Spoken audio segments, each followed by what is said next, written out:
এইবাৰ যুৱতীৰ সৈতে হেডছাৰৰ ভিডিঅ' ভাইৰেল হৈছে। মোবাইলে হেডছাৰৰ ৰঙীন ভিডিঅ'। হেডছাৰৰ ভিডিঅ'ই এতিয়া ৰাজ্যত খলকনি তুলিছে। হেডছাৰ মানে এইজন শিক্ষকৰ কথা কৈছোঁ। হেডছাৰৰ নাম হাফিজ উদ্দিন। সকলোৱে হাফিজ ছাৰ বুলিয়েই মাতে।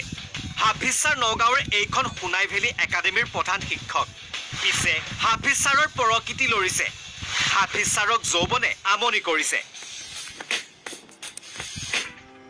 শিক্ষক হৈছে এটা পবিত্ৰ বৃত্তি। শ্ৰেণীকোঠাত ছাত্ৰ ছাত্ৰীক সুচৰিত্ৰ তথা জ্ঞানৰ পোহৰ বিলাই এগৰাকী শিক্ষকে।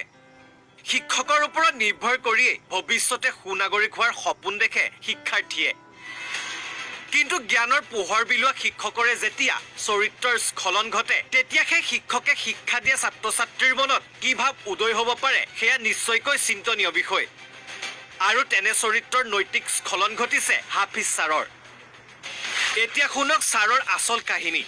শ্ৰেণীকোঠাৰ পৰা ওলাই আহি ছাৰে সোমাই এক ৰঙীন পৃথিৱীত। উতলি উঠে হাফিজ ছাৰৰ যৌৱন। শেহতীয়াভাৱে হাফিজ ছাৰৰ এটা ভিডিঅ' সকলোৰে মোবাইলে ভাইৰেল হৈ পৰিছে।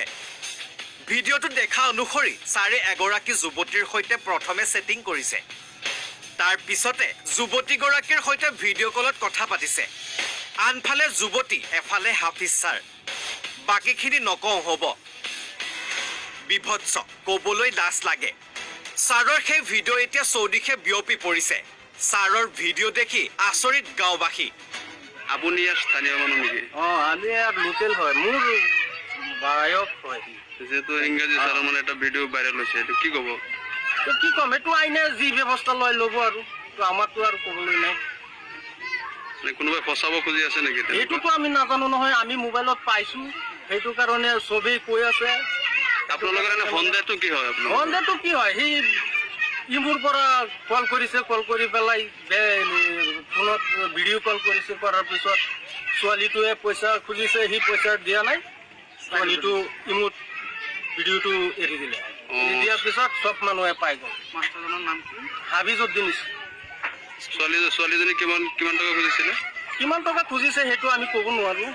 ভিডিঅ'টো ভাইৰেল হয়, ভিডিঅ'টো পাইছোঁ যে সেইটোহে আমি জানো। সোণাই ভেলী একাডেমীৰ প্ৰধান শিক্ষক হাফিজ উদ্দিনৰ কৰ্মকাণ্ডই লজ্জানত কৰিছে শিক্ষক সমাজক। স্থানীয় সচেতন লোকে উপায়ুক্তক লিখিত অভিযোগ দাখিল কৰি উচিত শাস্তি দাবী কৰিছে।